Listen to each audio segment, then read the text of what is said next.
Ова е Республика видео подкаст. Пред нас се локалните избори. На овој начин се отвара темата за децентрализација, односно правата, обврските и секако проблемите со кои се соочуваат единиците на локалната самоуправа, односно градоначалниците.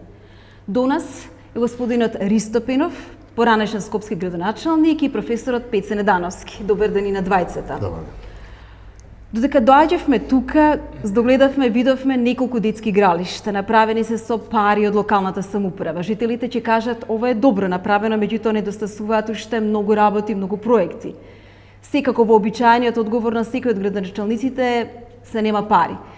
Господине Пенов, дали со овие пари, со овие средства со кои располагаат градоначалниците, може да ги исполнат сите обврски? Се разбира дека не можат, особено за град како Скопје, и не се доволно и според практиките европски, да речеме, каде што најмалку 1/4 од државниот буџет се троши преку единиците на локална самоуправа, што во Македонија е далеку под тој просек, значи најмалку треба да се дуплира во моментот. Но нашата локална самоуправа се уште е кревка млада, не заживеала, се уште, да речем, не е свесна за ингеренциите кои ги има и не се однесува како власт. И тука ќе кажам два примера, или еден пример. Например, во Скопје денес најголем проблем е загадувањето и овој урбан хаос кој више ни го невозможува нормалното живење. Секој плац може да гради зграда без постојна инфраструктура, загрозувајќи ги сите други. Локалната самоуправа тука е ограничена со закони кои што ги носеше поготово оваа досегашна власт, меѓутоа и таа има инструменти. Например, за ова дивење во урбанизмот, едноставна мерка е комуналиите да се качат, да се зголемат до максимум. Јас, например, во моментот во Скопје би предложил 10-струко зголемување. Професор Недановски, вие во вашите колумни неколку пати споменувате дека фокусот на локалната самоуправа во иднина треба да биде локалниот економски развој. Таа стратегија, значи, треба да опфати неколку субјекти.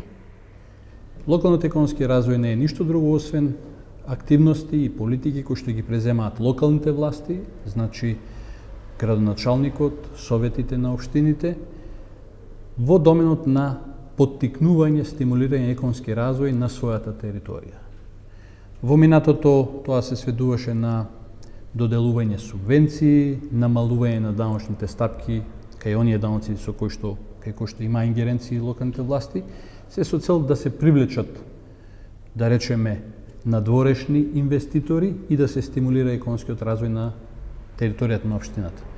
Денес имаме едно унапредено гледање на концептот на локален економски развој. Тоа значи дека сега повторно во фокусот е деловниот сектор, бизнисот, како да се стимулира бизнисот на територијата на општината, меѓутоа сето тоа да се дојде на еден партиципативен начин. Тоа значи дека сега светски тренд е локалните власти да бараат помош од невладиниот сектор, да речеме граѓаните, и исто така потесно да соработуваат со деловниот сектор, тоа е со бизнисите, оние кои што се присутни и оние кои што се потенцијално заинтересирани да дојдат да отворат своји компании на територијата на општината.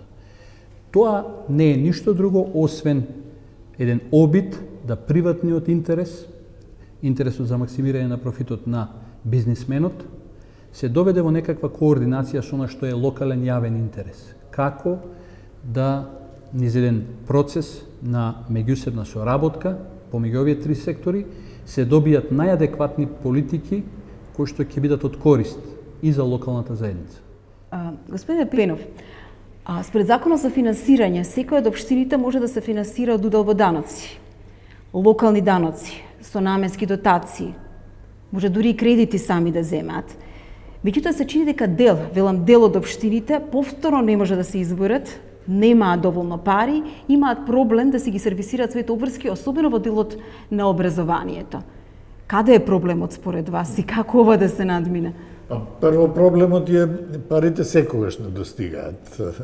дури и да се максимизира уделот на локална самоуправа во буџетот, повторно ќе недостигаат, затоа што денес сме сите отворени и гледаме каде светот оди, го посакуваме тоа да го имаме кај нас. Но ние сме заради грешките во законите и нивната имплементација, ние поготово во образованието сме заглавени. Се пренесе дел од ингеренцијата во образование во општините и дел од средствата, меѓутоа, кога ќе едно средно училиште или училиште кој ќе се пренесе, тоа е објект кој треба да се оддржува, да се надградува, да се осовременува, да опрема, зашто општините не се способни. По Скопје се води премногу политика, социјална политика кон сиромашните. А Скопје центаров е богат, најбогатиот дел од Скопје. И само за пример, може би скокам од тема на тема. Ние за ѓубретарина плаќаме месечно по стан 3-4 евра. Една чистачка дома, станот да ви го исчисти, плаќаш 15 евра. Значи, неодрживо е да сакаме да имаме хигиена на тоа ниско ниво. Цената на ѓубретарината е истата уште пред јас да бидам градоначелник. Никој во тој дел не чепнуваме, водејќи некаква социјална политика. Меѓутоа, ја би ве прашала, точно е дека општините се соочуваат со недостиг на пари. Меѓутоа, како го објаснувате фактот дека дел од општините многу повеќе, многу подобро менаџираат нивните градоначалници отколку оние другите? Дали во прашање тоа колку е некој подобар менаџер од другиот или пак Постои тоа, да. Дали е нека општина побогата од другата? Битно е кој ја менаџира таа финансиска состојба, но секако постојат богати општини и постојат сиромашни општини. Едно е централните градски општини кои имаат огромни приходи и огромни градби од кои се прибираат средства. Друго е Могила или не знам, условно ја споменувам, не знам, каде што нема движење, нема од што да се таа треба многу повеќе да се посвети на оваа тема што ја кажува професорот. Но јас повише моето искуство во Скопје и скопските општини извори постојат кои не се користат. Професоре Недановски, сугерирате потребата од стратегија за локален развој. Тука би бил акционен план за вработување, односно да се има една база на податоци за работно способното население на ниво на една општина. Од тука би произлегле можеби иницијативи за измена на одредени наставни планови и програми, особено во средните стручни училишта. Меѓутоа би сакала да посочиме и сугерирате и потреба од еколошки акционен план. Во која насока би бил тој план? Тоа е повторно документ кој што многу од општините го поседуваат, меѓутоа прашање тоа се поставува како се дошло до тој план. Дали навистина е зачуван јавниот интересот на граѓаните? Во најмала рака, тоа што треба да го направи градот Скопје, општините и владата, тоа е да го слушне и народот. Ние сме сите, оние кои што тука живееме, жртви на тоа што ни се случува. И веројатно граѓаните треба да го дадат својот глас. Повторно доаѓаме до прашањето на партиципативност.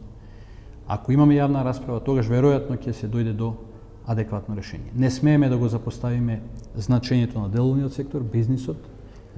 Тука не смееме повторно да го доведеме под знак прашање интересот на приватните инвеститори, затоа што тие ни се потребни, затоа што тие креираат работни места, меѓутоа тука мора да се дојде до адекватен компромис поврзан со здравјето на луѓето. Имаме бројни примери. Последнава година во Македонија неколку општини беа организирани референдуми за тоа дали да се градат одредени капацитети. Дали да се дозволи на приватниот капитал, конкретно во рударството, да отвори своји бизниси во одредени општини. Јас би рекол, иако со одредена резерва, затоа што не сум целосно запознат со деталите, дека тука веројатно грешката е направена претходно, кога локалната самоуправа, дали имала или не одделните локални самоуправи своји локални еколошки акциони планови во кои што ги истакнала своите приоритети. Знаете, кога граѓаните ќе учествуваат во изработката на еден таков план, се разбира преку јавна расправа, ќе ги искажат своите приоритети. Никогаш не треба да ги подценуваме граѓаните и веројатно од тоа локалната власт во соработка со потенцијалните инвеститори ќе знае во кој правец да се движи. Во таа насока, еве, господине Пинов, што мислите колку локалната самоуправа, сега не зборуваме нели за Скопје, родниците не се во Скопје, го почитува доброто на јавниот интерес? Референдумите знаеме како помина. Колку се почитува јавниот интерес, односно волјата на локалното население? Ние сега излегуваме од таа 10 годишна заробена држава во која локалната самоуправа беше само едно ситно инструментче во исполнувањето на таа политика, па и издавањето на толков број концесии кои ги загрозуваат граѓаните за ефтини пари, под никакви услови, заради никаков бенефит. Затоа во тој период не е, како да кажам, не е репрезентативен за да проценуваме дали се слушаат. Очигледно дека не се слушаат. Но не е само јавната дебата со учество на сите граѓани. Многу е побитна една суштинска стручна дебата која ќе доведува до во кој правец ќе оди некој развој.